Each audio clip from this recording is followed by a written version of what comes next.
Tamil Nadu 24 news செய்திகள் வாசிப்பது கீதா. திருவள்ளூர் அடுத்த கனகமாச்சத்திரம் காவல் நிலையத்தில் பெண்களை காவலர் தாக்கும் வீடியோ வைரல். மருத்துவமனையில் பெண்கள் சிகிச்சைக்காக அனுமதிக்கப்பட்டுள்ள நிலையில் காவலர் மீது நடவடிக்கை எடுக்க கோரிக்கை.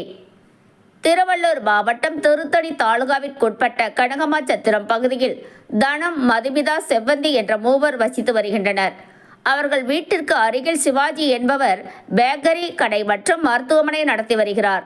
மேலும் சிவாஜி என்பவர் தனது நண்பர்களுடன் இணைந்து மதுமிதா என்ற பெண்ணுக்கு தகாத வார்த்தையில் கிண்டல் செய்து வந்ததாகவும் குறுஞ்செய்தி மூலம் தகாத வார்த்தையை பயன்படுத்தி வந்ததாக கூறி கனகமாச்சத்திரம் காவல் நிலையத்தில் மதுமிதா என்ற பெண் புகார் அளித்துள்ளார்.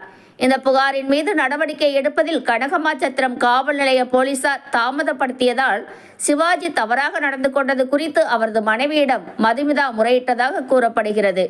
இதனால் ஆத்திரமடைந்த சிவாஜி 3 பெண்களை தாக்கியதுடன் செவ்வந்தி என்ற கர்ப்பிணி பெண் காயம் அடைந்ததாகவும் கூறப்படும் நிலையில் கனகமாச்சத்திரம் காவல் நிலையத்தில் மீண்டும் புகாரின் மீது நடவடிக்கை எடுக்க கோரி பெண்கள் 3 சென்றுள்ளனர். அப்போது பணியில் இருந்த ராமர் என்ற காவலர் 3 பெண்களையும் வெளியே அனுப்புங்கள், காவல் நிலையத்திற்குள் உள்ளே புகார் கொடுக்க தற்போது வர வேண்டாம் என கூறியதாகவும், இதனிடையே பெண்களுக்கும் காவலர்களுக்கும் ஏற்பட்ட வாக்குவாதம் முற்றிய நிலையில் காவலர் ராமர் கடுமையான வார்த்தைகளை பயன்படுத்தியதுடன் 3 பெண்களையும் தாக்கியதாக குற்றச்சாட்டை முன்வைத்துள்ளனர். மேலும் தாக்கப்பட்ட பெண்கள் தற்பொழுது திருவள்ளூர் அரசு மருத்துவக் கல்லூரி மருத்துவமனையில் அனுமதிக்கப்பட்ட நிலையில் கர்ப்பிணி செவ்வந்தி ஆபத்தான நிலையிலும் சிகிச்சை பெற்று வருவதாக கூறப்படுகிறது. இந்த நிலையில் தற்போது காவல் நிலையத்திற்குள் பெண்களை காவலர் தாக்குவது போன்ற வீடியோ தற்போது சமூக வலைதளங்களில் வைரலாகி பெரும் பரபரப்பை ஏற்படுத்தியுள்ளது.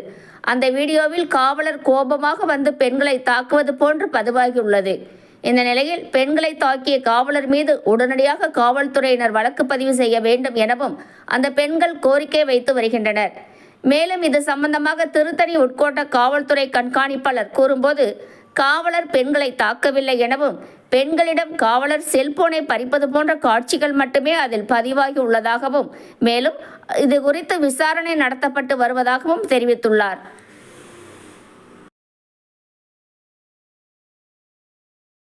இருக்கோம். என் தங்கச்சி அங்கே தான் இருக்காங்க. என் தங்கச்சிக்கு சிவாஜின்றவன் ஒருத்தர் வந்து சிங்கமாக ஃபோன் பண்ணுறது, மெசேஜ் பண்ணுறது இந்த மாதிரி இருந்துச்சு. நாங்கள் வந்து அவங்க ஒய்ஃப் கிட்ட போனோம். ஒய்ஃப் கிட்ட போனதுக்கு எங்களை தங்கச்சி கூட இருந்தாங்க. தங்கச்சி அடித்து 5 மாதம் கர்ப்பமாக இருக்காங்க. அவங்கள அடித்து வந்து கீழே தள்ளிட்டாங்க. அது கேட்க நாங்கள் கம்ப்ளைண்ட் கொடுக்க ஸ்டேஷனுக்கு போனோம். அங்கே ராமன்ற ஒருத்தவர் அவங்க பேச்சை கேட்டுக்கிட்டு எங்களை அடித்து வெளியே தள்ளிட்டாரு. எனக்கு கழுத்தில் வலி, என் தங்கச்சி வந்து தலையில் அடித்து தலையில் தங்கச்சிக்கும் வலி. அதெல்லாம் நாங்கள் ஹாஸ்பிட்டலுக்கு வந்தால் எந்த நடவடிக்கையும் எந்த ட்ரீட்மெண்ட்டும் எடுக்க மாட்டேன்றாங்க. வந்ததுக்கப்புறம் என்ன சொல்கிறாங்கன்னா, மேல் அதிகாரி பேச்செல்லாம் கேட்டுட்டு எதுவுமே எடுக்க மாட்டேன்றாங்க. என் தங்கச்சியும் அந்த பொண்ணு ரொம்ப சீரியஸாக இருக்காங்க. எனக்கும் கழுத்துலலாம் ஃபுல்லாக வலி, என்ன பண்ணுறதுன்னு தெரியல. தமிழ்நாடு முதலமைச்சர் தான் வந்து எங்களுக்கு இதெல்லாம் ஒரு பதில் சொல்லணும். அவங்க ராமர் மேலே நடவடிக்கை எடுக்கணும். ஒரு லேடிஸ் பாதுகாப்பு கேட்டு போனால் ஸ்டேஷனில் வந்து லேடிஸ்க்கு பாதுகாப்பு இல்லை, அடித்து